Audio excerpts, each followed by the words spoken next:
capítulo 2 do Evangelho segundo o Espiritismo, que diz: meu reino não é deste mundo, que é extraído do Evangelho segundo João, capítulo 18, versículo 33, 36 e 37. E que diz assim: Pilatos, tendo entrado de novo no palácio e feito vir Jesus à sua presença, perguntou-lhe: És o rei dos judeus? Respondeu-lhe Jesus: meu reino não é deste mundo. Se o meu reino fosse deste mundo, a minha gente houvera combatido para impedir que eu caísse nas mãos dos judeus. Mas o meu reino ainda não é aqui. Disse-lhe então Pilatos: És, pois, rei? Jesus lhe respondeu: Tu o dizes, sou rei. Não nasci e não vim a este mundo senão para dar testemunho da verdade. Aquele que pertence à verdade escuta a minha voz. Então vamos refletir a respeito dessa mensagem, tá? Vou só dar um golinho de água aqui, molhar a garganta, vai ter que ser toda hora assim.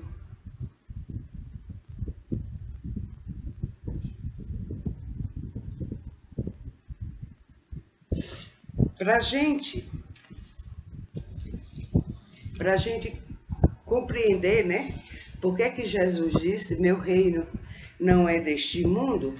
E mais adiante, né? Aí ele falou que se fosse deste mundo, né? A minha gente houvera combatido para impedir que eu caísse nas mãos dos judeus. Ou seja, que alguém teria defendido ele, né? Teria tido a coragem de defendê-lo. E então, por que ele disse isso? Na verdade, porque Pilatos perguntou a ele, né? Se ele era rei, né? És o rei dos judeus, porque achavam que ele se considerava o rei dos judeus. E então, por que aconteceu isso? E então, até chegar nesse momento, porque nesse momento com Pôncio Pilatos, que ele fez essa pergunta, foi no momento que ele ia ser julgado e condenado, né? À crucificação. Então, o que aconteceu primeiro foi o seguinte: existia, né, a classe de sacerdotes judeus, né, que quando tomaram conhecimento da presença de Jesus e desta possibilidade, né, que eles levantaram dele ser o rei dos judeus, então desenvolveu neles, né, abriu neles o desejo de matá-lo. Começou pelos sacerdotes, entendeu? E esses sacerdotes, o sumo sacerdote na época era Caifás. Caifás era genro de Anás. Anás, que uns dizem que era o sumo sacerdote na época. E em outros momentos, alguns historiadores dizem que já tinha sido e foi sucedido por seu genro, né? E que o Caifás, que era o seu genro, estava, né, como sumo sacerdote, que é o líder dos sacerdotes, né? Mas Anás, o seu sogro, atuando ali nos bastidores, era quem mandava em tudo. E então começaram as perseguições atrás de Jesus, certo?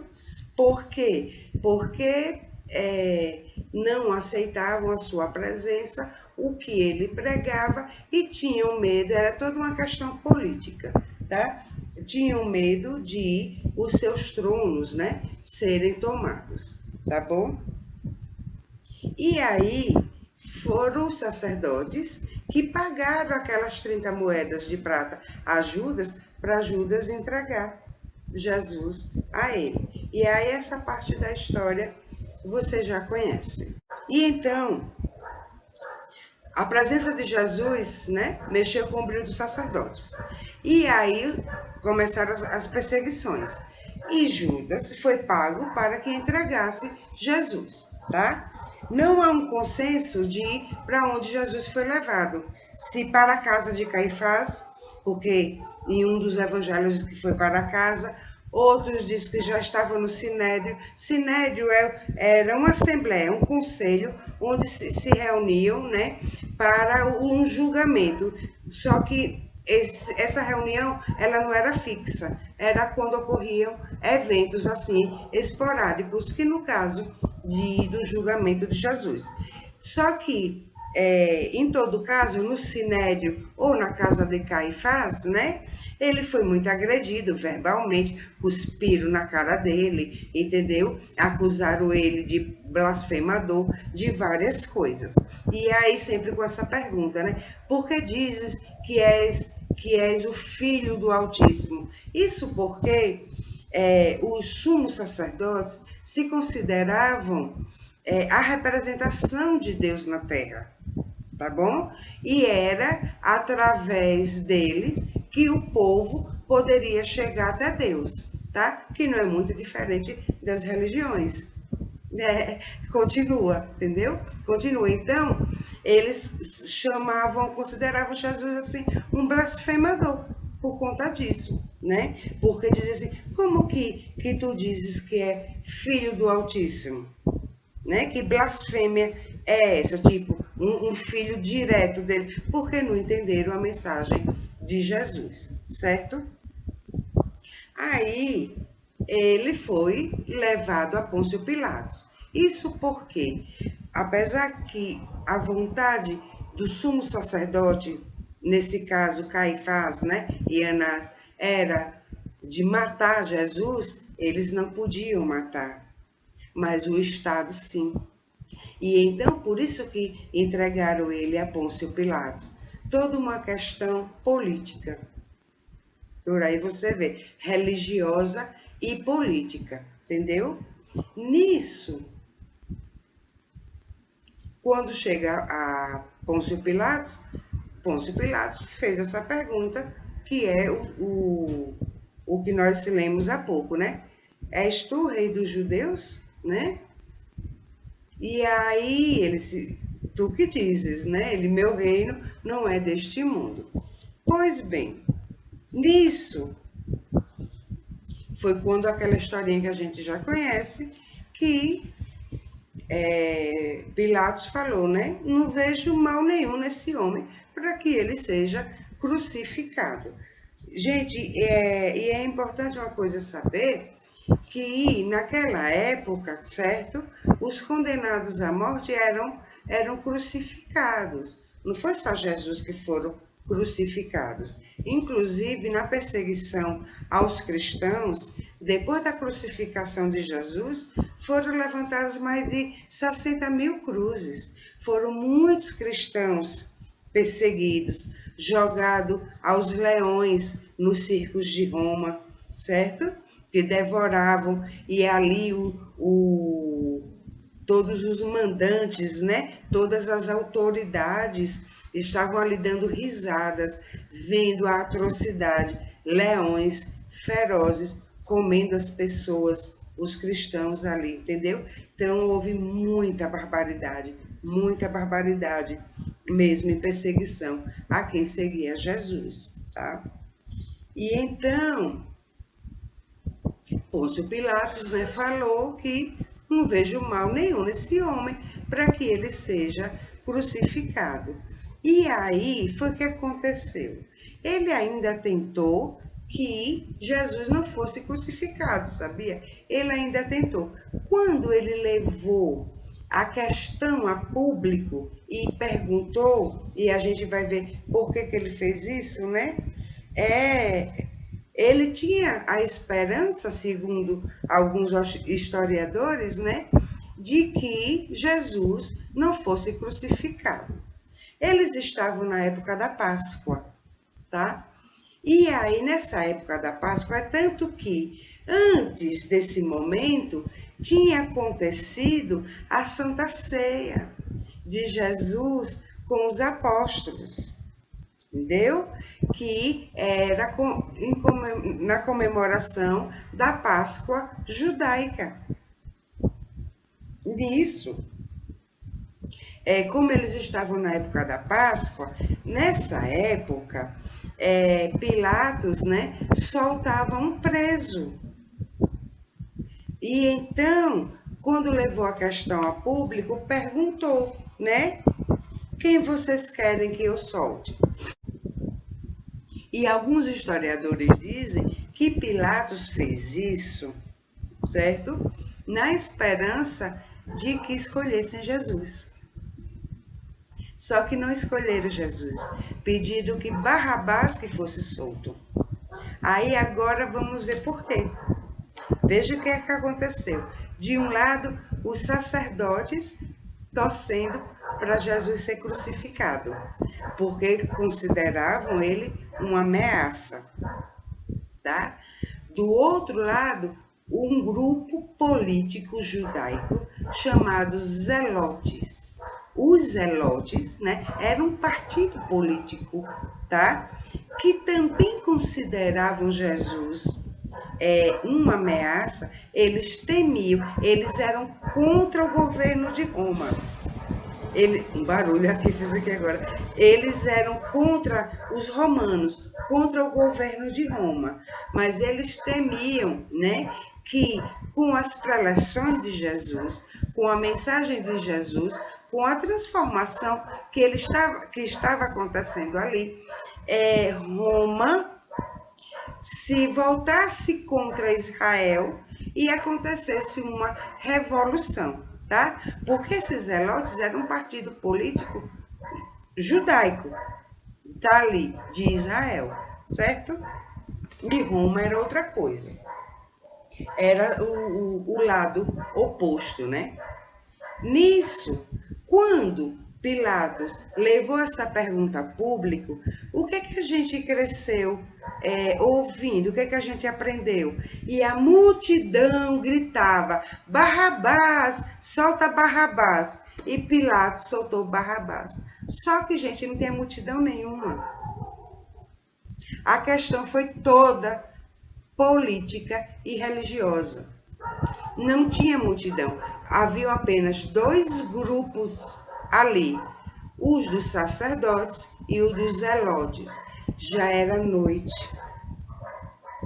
As notícias, ninguém sabia que Jesus tinha sido preso. As notícias não chegavam assim rápido para as pessoas, não tinham meios de comunicação, era um correndo para ir avisar o outro de casa em casa. Era assim. Então a gente tem que refletir algumas coisas quando fala sobre Jesus, sobre Maria, sobre aquela época. Entendeu? Então a gente aqui já tem notícias praticamente em tempo real, né? Naquela época, gente, há 2000 anos, não tinha como. Então, ninguém estava sabendo, os seguidores de Jesus, ninguém estava sabendo que ele tinha sido preso. Entende? Então, não tinha ninguém ali. Os apóstolos, cada um correu para um lado. Pedro negou ele 3 vezes, tá? Dizem, né, quando diz que há essa divergência, que ele foi levado para a casa de Caifás. Outros dizem que ele foi levado direto para o Sinédrio, que é essa assembleia, né, que era formada por juízes e sacerdotes, né? E aí, quando perguntaram a Pedro, né, se Pedro era discípulo dele, ele disse que não. 3 vezes Jesus tinha avisado, Pedro, ainda esta noite, né, me negará por 3 vezes, antes do galo cantar. Então, veja que quando aconteceu isso, de Pedro negá-lo, que Jesus tinha dito, antes do galo cantar, já estava varando a madrugada. Tinha ninguém na rua não, gente. Ninguém estava sabendo que Jesus tinha sido preso, entendeu? Aí, quando Pilatos levou essa questão de quem ser solto, porque Pilatos queria que Barrabás continuasse preso, certo? E aí ele tinha esperança de que Jesus fosse solto. Por isso que ele lavou as mãos, ele deixou a coisa para lá, foi covarde, foi extremamente covarde, porque ele tinha o poder de decidir da vida e da morte, certo? E ele preferiu não decidir. No fundo, ficou inseguro e até com medo de estar ferindo a lei religiosa, a lei judaica, certo? As leis que a gente já estava vendo lá atrás. E aí o povo gritou: Barrabás, Barrabás. E por que esses grupos dos zelotes e dos sacerdotes também gritaram para que soltasse Barrabás? Porque Barrabás era o líder dos zelotes. Entende? Era o líder. Então não tinha ninguém ali para gritar, para pedir que fosse Jesus que fosse solto. No outro dia, quando amanheceu o dia, que foi o que começou, que a gente conhece pela via sacra ou via dolorosa, certo? Foi que o trecho dizem, né, não sei se é bem assim, entre, né, onde ele estava preso até o Monte do Gólgota, onde ele foi crucificado, dava 600 metros. Não foi uma coisa assim tão distante. Mas nesse momento, nesse trajeto que ele foi carregando a cruz, a cidade acordava. Passou por um mercado onde o povo viu que tinha alguém ali sendo crucificado, caminhando para a crucificação. E então começou aquela gritaria, um falando para o outro, e quando iam se aproximando, falavam: é Jesus, é o filho de Maria e de José, não sei o que, não sei o que. E aí foi juntando realmente uma multidão, tá? Ele encontrou com mulheres que choravam porque ele ia ser crucificado, e ele dizia: não, não chorem por mim, chorem por vocês, né? Porque ele sabia do quão longa seria a caminhada ainda para a nossa libertação. Pois bem, então aí o restinho que vocês conhecem, que ele chegou até a crucificação, né? Quando todos que o condenaram caíram por terra 3 dias depois, quando soube da sua ressurreição, né? Que nós sabemos que o que eles chamam de ressurreição, que a igreja chama de ressurreição, é que ele apareceu, né, em corpo perispiritual, em toda a glória, em toda a luz que é ele, né? E assim ele ascendeu ao céu, ele subiu e foi visto realmente por milhares de pessoas. Por milhares, como se ele fosse volitando, subindo. Acho que muita gente, né, botou a mão assim na cabeça e se desesperou. O que foi que eu fiz? Tanto que Judas se matou, né? O que foi que eu fiz? Eu condenei verdadeiramente o Filho de Deus, entendeu? Pronto. E aí, quando Pilatos perguntou a ele se ele era o rei dos judeus, ele disse: o meu reino não é deste mundo. E a reflexão, então, que a gente tira disso, que foi, tivemos que contar toda essa partezinha para a gente compreender por que Pilatos fez essa pergunta para ele, e não apenas refletir só sobre a resposta, né? A gente tem que vir de lá para cá e entender como que aconteceu. E então a gente já imagina que porque muita gente sabe, tem muitas palestras, muitas coisas, muita gente falando: porque Jesus quis dizer isso, isso e isso. Jesus... Eu vejo tantas opiniões como se soubessem o que estava passando na cabeça de Jesus. E não é assim. Eu acho que seria mais sensato, que as pessoas, incluindo os próprios espíritas que fazem palestras por aí, certo? tivesse o bom senso de dizer assim, muito provavelmente, ou talvez Jesus tenha se referido a isso, isso, certo? Então é assim que eu digo. Talvez, quando ele disse, meu reino não é deste mundo, ele poderia até ter dito, meu reino ainda não é deste mundo. Entende? Porque virá a ser, né? Virá a ser um dia, daqui a alguns séculos ainda. Por outro aspecto, a gente pode refletir que ele disse, meu reino não é deste mundo, se referindo a que existem outros mundos. E então, cada resposta de Jesus, ele já levava uma mensagem da imortalidade da alma, da pluralidade das existências, entendeu? E então, se, inclusive, os historiadores dizem assim, se Pilatos se prendesse só a essa resposta e quisesse, de fato, que ele não fosse crucificado, poderia ter pensado assim, porque não se acreditava, né, em outros mundos, pensar assim, ah, meu Deus, é só um doido, né, falando aí nos locais públicos para as pessoas que existem mundos habitados. Ah, é só um louco, né, como se falavam na época, é só um louco, solta ele, deixa ele fazer as loucuras dele, porque ele não estava infringindo nenhuma lei, entendeu? Os historiadores dizem isso.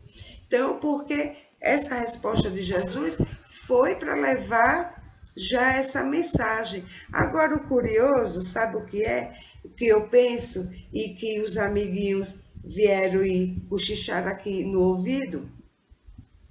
É que muitas das coisas, né, que Jesus disse, e essa resposta mesmo, talvez não fosse só para aquela época, era para agora, para a gente agora pegar essa resposta e refletir acerca da mensagem de Jesus, porque ele sabia que muitas pessoas não iriam entender, não teriam a convicção.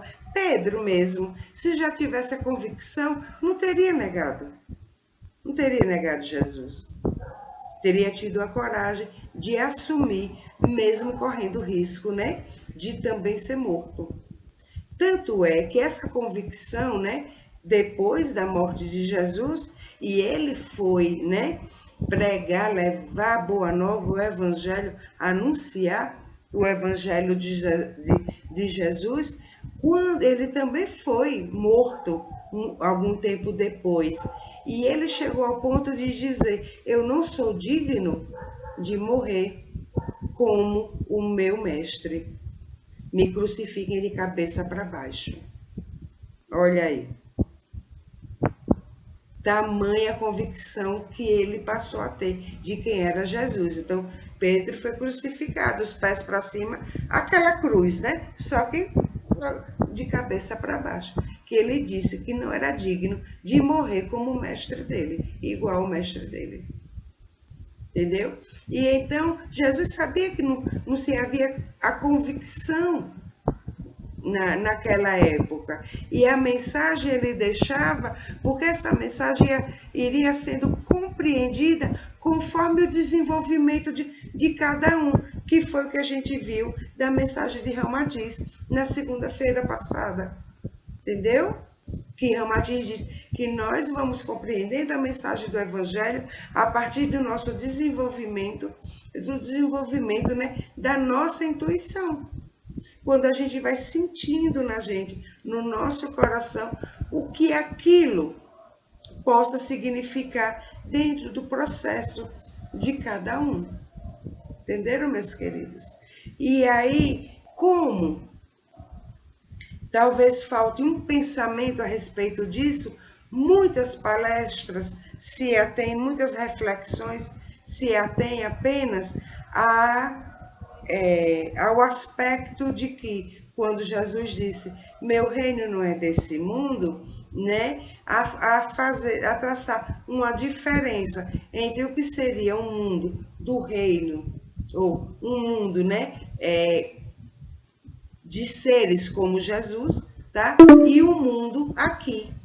O mundo aqui de provas e expiações, que claro que, sendo esse mundo de provas e expiações, não poderia ser o reino de Deus. E então fica só aquelas palestras mais religiosas, né? No sentido de que falta ainda muita gente melhorar, que não tem fraternidade, que não tem compaixão, que não tem isso e aquilo, que foi por isso que Jesus se referiu aqui, a falar que o reino dele não é desse mundo. Entendeu, meus amores? Eu não quis trazer uma reflexão já assim um pouco mais, diria até primária, né? Fica essa coisa batida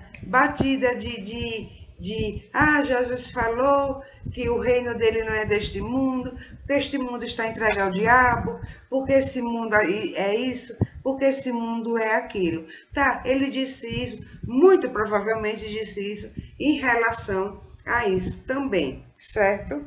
Mas, acho que a coisa, do meu ponto de vista, a coisa vai um pouco mais além, entendeu? E então eu achei mais interessante a gente compreender o porquê da pergunta de Pilatos, porque a gente sabe de toda a história que Jesus foi traído por Judas e que foi entregue a Pôncio Pilatos, que Pôncio Pilatos lavou as mãos e que perguntou à multidão quem ele queria que soltasse, mas a gente não sabe, às vezes não sabe de detalhezinhos muito importantes, certo? E agora a gente sabendo disso, a gente lembra até de quando Ramatiz, em um dos seus livros, que fala assim, o maior sacrifício de Jesus por nós não foi morrer na cruz, foi ter vindo para cá, foi nascer aqui. Esse foi o grande sacrifício, entendeu? Porque se não fosse essa questão política dos zelotes, a questão religiosa de Caifás, dos sumos sacerdotes, e dizem que Caifás era terrivelmente perverso. Diz que ele era muito cruel, muito mau, entendeu? Então, ele estava doido para colocar as garras dele em cima de Jesus. Eles cuspiram na cara de Jesus, zombaram, né? Diz agora que és o rei dos judeus, entendeu? Então, se não fosse toda essa questão, ele nem teria sido crucificado, certo? A história até poderia ter tomado um outro rumo. E outra coisa que ele disse, se o meu reino fosse desse mundo, né, a minha gente teria partido em minha defesa, traduzindo com as minhas palavras, entendeu? Querendo dizer o quê? Que neste mundo não haveria pessoas, né, que não tinham pessoas do top dele, né, da vibração dele, que ele pudesse chamar minha gente, como ele disse, minha gente, né, e que teria partido em defesa dele, e que ninguém fez isso, entendeu? E então, se houvesse convictos da realeza de Jesus, que é aí um dos itens que vocês vão ver no Evangelho, a realeza de Jesus, se tivessem os convictos disso, seria mais um grupo ali à frente de Pilatos para pedir que fosse solto naquela Páscoa Jesus e não Barrabás. Só que aí prevaleceu apenas dois grupos que estavam ali, os zelotes e os sacerdotes. Mas ninguém nem estava sabendo que Jesus tinha sido... Sabe aquelas coisas na calada da noite? E que não é tão diferente, meus queridos. Muitas coisas não mudaram. Várias coisas não mudaram.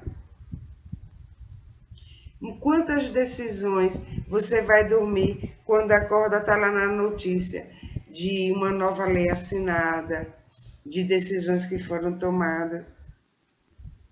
Na calada da noite, o Sinédrio continua se reunindo.